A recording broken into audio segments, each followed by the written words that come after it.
बिस्मिल्लाहिर्रहमानिर्रहीम अस्सलाम वालेकुम। गौसे पाक आज़म की शान क्या है आप लोग जानते ही नहीं है। पैसा कमाने की खातिर, धंधा करने की खातिर आप लोगों ने गौसे पाक आज़म के बारे में इतनी मन घड़त बातें बना ली हैं। कुछ बातें जो हैं मैं आपसे शेयर करती हूँ, क्योंकि इतनी ज़्यादा बातें हैं कि मैं शेयर नहीं कर सकती, लेकिन इतनी ज़्यादा बातें हैं तो कोई भी शेयर नहीं कर सकता। लेकिन चंद हाइलाइट्स जो है मैं आप लोगों को दिखाती हूँ और फिर आप फैसला करें कि क्या ये गौसे पाक आज़म की शान है या नहीं है। सुने ज़रा और ये देखें। गौसे पाक रज़ी अल्लाह तआला अन्हु पर्दा फरमाए, इंतकाल हुआ गौसे पाक सरकार का। आपको कब्र शरीफ में मज़ार अक़दस में लिटा दिया गया। फरिश्ते आए, आकर कहने लगे मन रब्बू का। गौसे पाक से सवाल करें मन रब्बू का, तो गौसे पाक ने कहा पहले मेरे सवाल का जवाब दो, फिर मैं तुम्हें तुम्हारे सवाल का जवाब देता हूं। बोले अब्दुल कादिर आपके क्या सवाल है कि जब मेरे दादा आदम अलैहिस्सलाम की तख्लीक हो रही थी तो तुमने इल्जाम लगाया ये दुनिया में जाके कत्ल करेंगे। फरिश्ते परेशान हो गए, आई बोले ये बाप रे बाप, अब्दुल कादिर ने तो पकड़ लिया है। तो फरिश्ते अर्ज करने लगे ए अब्दुल कादिर, जब ये वाकया हुआ था आदम अलैहिस्सलाम का, जब अल्लाह ने पूछा, जब हमने जवाब दिया हम दोनों थोड़ी थे, वहां तो पूरे फरिश्ते थे, आप सबसे पूछो। तो बोले जाओ सबको जमा करो, मैं पूछने आ रहा हूं। बोले सारे फरिश्तों को उन्होंने जमा किया और जाकर सब फरिश्ते अर्ज करने लगे अल्लाह अब्दुल कादिर ने पकड़ लिया है, वो हमसे सवाल करने लगे हैं। तो रब ने फरमाया जब अब्दुल कादिर पूछता है तो मेरे फरिश्तों जवाब दो। फरिश्ते परेशान हो गए, सरकार गौसे पाक की रूह पहुंची, गौसे पाक पूछने लगे, फरिश्ते तो कहने लगे अल्लाह हमें अब्दुल कादिर के इन सवालों से बचा ले। तो रब फरमाता है अब्दुल कादिर इनको छोड़ दो। पाक सरकार फरिश्तों को शर्त सुना रहे, सुनो फरिश्तों, रब के हुक्म से मैं तुमको छोड़ रहा हूं मगर एक शर्त है। तो कहते हैं कि सुनो, आज से लेकर सुबह क़यामत तक जब कभी खबर में मेरा मुरीद आएगा तो तुम उससे सवाल पूछ पूछ कर उसको परेशान न। अफसोस, इतना गला फाड़ फाड़ के भी तो क्या कहानियां सुना रहे हैं मन घड़त। अब आप मुझे बताएं, आप खुद अक्लमंद हैं। अभी एक और वीडियो दिखाती हूँ, जरा वो भी देख के फिर मैं बाद में इससे तसल्ली से बात करूंगी आप लोगों से। लेकिन पहले मैं आप लोगों को दिखा लूं कि ये लोग क्या कर रहे हैं और ये अपने आप को मुसलमान कहते हैं। गौसे आजम तकरीर कर रहे थे और चील आकर ऊपर से शोर मचा रही थी, और जब ची ची ची ची कर रही थी तो लोग डिस्टर्ब हो रहे थे और चील की तरफ देख रहे थे। गौसे आजम को गुस्सा आ रहा था, मैं तकरीर करता हूं और चील लोगों की तवज्जो हटा देती है। बस जलाल में जब देखा तो चील के दो टुकड़े हो गए, गर्दन तन से जुदा हो गई और आकर आपके दरबार में, आपके तख्त के करीब में आके, कुर्सी के पास में आके ढेर हो गई। तकरीर चलती रही और जब तकरीर मुकम्मल हो गई, अब्दुल कादिर जिलानी अपने तख्त से उठे, कुर्सी से उतरे, चील के करीब पहुंचे, उसकी गर्दन को उसके सर से जोड़ दिया और कुंबे ज़नल्लाह कह दिया। चील चहचहाती ही फिर से फजाओं में उड़ती चली जाती है। खुदाया अपने बुजुर्गों को बेइज्जत होने से बचाएं। ये बुजुर्गी नहीं है जो आप लोग बयान करें।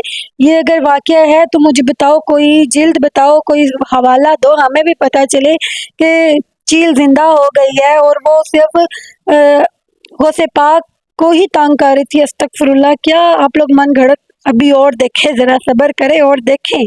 गौसे पाक इरशाद फरमाते हैं जब नूह की कश्ती चलने के लिए निकली थी उस वक्त भी अब्दुल कादिर नूह की कश्ती में मौजूद था।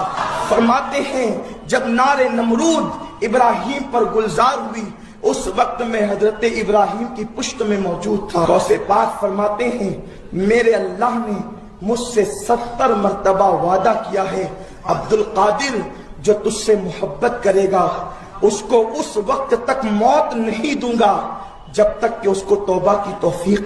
अरे पता नहीं इस मौलवी ने कितने पैसे कमाए होंगे ये झूठ बांध के, मन घड़त बात करके। यार क्या कर रहे हो? अगर आप लोगों को नहीं दीन का पता तो एटलीस्ट गलत तो ना फैलाओ। भाई मैं यही कहती हूँ कि खुद दीन सीखो। और ये क्या, अब आप मुझे बताएं, ये जाहिलियत की हद नहीं है तो क्या है? फिर लोग मुझे कहते हैं कि तुम मौलवियों के खिलाफ बोलती हो। भाई मैं मौलवियों के खिलाफ नहीं बोलती, मैं ऐसे मन घड़त जो मौलवी हैं, जो पैसों की खातिर गला फाड़ते हैं, अपना गला चीखते हैं, उनके खिलाफ बोलती हूँ कि आप लोग इनकी बातों में ना आया करो, खुद इल्म हासिल करो। मैं और भी मौलवियों की बताती हूँ जिन्होंने 6 महीने में सब कुछ देख लिया, जरा उनको भी देखें आप।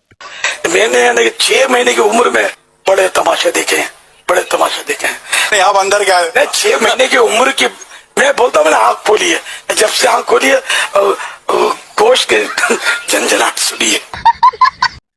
ओ भाई ये तो वलियों से भी 4 हाथ आगे निकले हैं, इन्होंने तो 6 महीने में ही सब कुछ देख लिया। वाह जी वाह। भाई 6 महीने 4 साल के बाद बच्चे की मेमोरी बनना शुरू होती है। 6 महीने में तो उसको अपना आप नहीं पता होता कि मैं हूँ किस दुनिया में, और 6 महीने में गोश्त के पता नहीं क्या क्या देख लिए।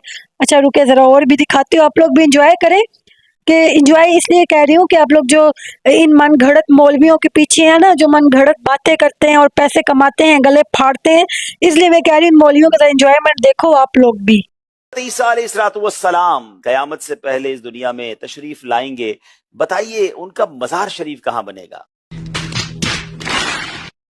अब आप लोग मुझे बताओ भाई, हज़रत ईसा अलैहिस्सलाम का मज़ार कहाँ बनेगा? मुझे तो नहीं पता, लेकिन अगर आप लोगों में से किसी को पता है तो ज़रूर बताएं। चलें जी, ये भी आपने देख लिया, अब एक और वीडियो दिखाते हैं, ज़रा वीडियो देखें। मेरे से जितनी कोशिश हो सकती है कि मैं आप लोगों को बताऊं कि आप लोग खुद दीन की तरफ आए, खुद जाने दीन को, खुद इस्लाम को जाने, किताबें पढ़े, कुरान पढ़े, मन घड़त किस्सों से प्लीज़ दूर रहें। और भी वीडियो दिखाती हूँ, आप देखें ज़रा। गोश्त पाक का दीवाना रहता था। वो बच्चों को, सैयदों के बच्चों को बहुत प्यार करता था, और वो सैयद का बच्चा देख लेता, उसको उठाकर खिलाता, उसको चीज दिला देता, और इस तरह करता था। उसका इंतकाल हो गया तो वो लोग इकट्ठे हुए थे जो अजीज रिश्तेदार, तो अचानक ये उठ बैठा था। लोग तो भागने लगे कि ये क्या हो गया। तो इसने बोला कि डरो मत, मैं मरा हुआ यूं, लेकिन हुआ ये कि मेरे गोश्त पाक आ गए, मेरे मुर्शिद आ गए, मेरे पीर साहब आ गए, और मेरे को ठोकर मारी कि उठ, तौबा किए बगैर क्यों मर गया, तौबा कर ले। जिधर तक मैं जानती हूँ कि नबी पाक सल्लल्लाहु अलैहि वसल्लम के पास ये हक है कि वो शिफात करे क़यामत के दिन, या कब्र में आएंगे, अपना दीदार करवाएंगे। तो मुझे ये, मैं इनसे ये पूछना चाहती हूँ, ये कौन सी किताबों में से इन्होंने पढ़ा है, कहाँ से इन लोगों ने ये किताबें ली हैं? अच्छा, कुछ मैं अब इन लोगों की भी दिखाई है ना वीडियोस, लेकिन अब आप लोग इन लोगों की भी देखें जो अल्लाह की शान बयान करते हैं, जो अल्लाह के बारे में बताते हैं। या गौसे पाक के आज़म के बारे में भी बताओ, उनकी ज़िंदगी बताओ, उनको ये बताओ कि उन्होंने ज़िंदगी कैसे गुजारी, उनके वो किस्से सुनाओ जो सच्ची हैं। जब एक दफ़ा हज़रत अब्दुल कादिर जिलानी जब जा रहे थे किसी जगह पर, तो उनकी माँ ने उनको शराफियाँ दी थी कि शराफियाँ बच्चे अपने उन्होंने कपड़े में सी दी थी। तो लेकिन उन्होंने कहा, माँ ने कहा कि बेटा झूठ नहीं बोलना, किसी भी सूरत में झूठ नहीं बोलना, तो आगे जाकर उनको चोट पड़ जाते हैं। तो उन्होंने पूछा कि आपके पास क्या है? उन्होंने फरमाया कि मेरे पास शराफी है। उन्होंने कहा आपने झूठ क्यों नहीं बोला? तो फरमाया कि मेरी माँ ने कहा कुछ भी हो जाए, चाहे तुम्हारी जान चली जाए, लेकिन सच बोलना, इसलिए मेरे पास ये शराफियाँ हैं। तो वो देखो, उनको वो चोट देकर मुसलमान हो गए कि जब ये अपनी माँ की इतनी बात मानता है तो हम उस रब की बात नहीं मानते। तो इस तरह के वाक़यात बताया करो। मैंने शॉर्टकट में बताया कि वीडियो लंबी ना हो जाए, वैसे बहुत लंबा वाक़या है, सिर्फ इसका खुलासा बताया है कि इस तरह के जो बयान सच्चे हैं वो छुपा जाते हो, और मरीदे जो उनके मुरीद हैं वो उनके सुन सुनाई बातों पे आप लोग शुरू हो जाते हो। अब देखना, एक और बंदे की मैं वीडियो देती हूँ आप लोगों को, सुन के वो देख के जरूर ना आया तो मेरा नाम बदल देना। सुनना जरा। वही अल्लाह है, वही अल्लाह है आज भी, जो अल्लाह मेरे नबी सल्लल्लाहु अलैहि वसल्लम की बातें सुनता था ना, उनकी परेशानियां सुनता था ना, उनकी दुआएं कबूल करता था। जब वो गारे हिरा पे जाते थे ना अकेले, 3-3 4-4 दिन गुजार के आते थे अल्लाह के साथ तन्हाई में, अपनी परेशानियां डिस्कस करके आते थे। तू क्यों नहीं कर सकता? उठा मुसल्ला, कुछ नहीं होता, छोड़ इन दुनिया के लोगों, जब पीछे मजाक उड़ाएंगे तेरा। तन्हाई में चला जाके बात कर उससे। वो जो सुकून देता है ना इस दिल को, जो राहत वो देता है ना, वो कहीं नहीं मिल सकता। अब ये देखे कैसे खूबसूरत बात की है, अल्लाह से मिलवाया है, अल्लाह का बयान किया है कि अल्लाह क्या है। तन्हा हो, परेशान हो, जाओ अल्लाह से मिलो। भाई ऐसे मौलवी हो, हमारी इस्लाह करें, हमें बताएं, हमें पता चले। तो इस तरह की बात क्यों नहीं करते? गले फाड़ते हैं, मेंबर्स के ऊपर बैठ के झूठी मन घड़त बातें करते हैं। अफसोस है।